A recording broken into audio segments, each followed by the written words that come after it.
Hi friends, welcome to this channel. And in this video, I will show you and tell you how you can hide and show correspondence in Snapchat. Please subscribe to our channel, write your comments after watching the video, and also make sure to put your likes. So friends, let's get started. And first of all, open the Snapchat app on your phone. Next, go to the chat section at the bottom.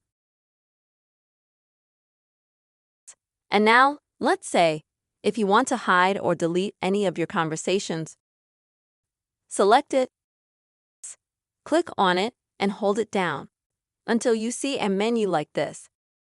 Next, tap Chat and Notification Settings, and then clear your chat feeds.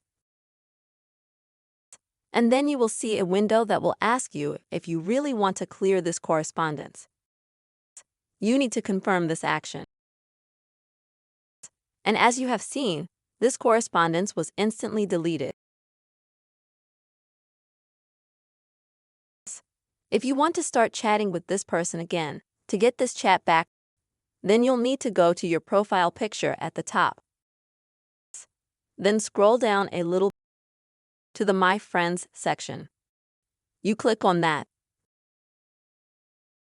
And then you find this person that you have hidden chat with, click on it.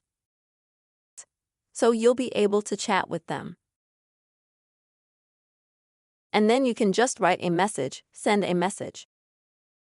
And that way, you'll resume chatting with that person. Friends, I hope this video helped you and you saw how you can easily hide and show chats in Snapchat app. I really hope this video was helpful for you. Please subscribe to our channel, put your likes, be sure to write your comments, and see you soon.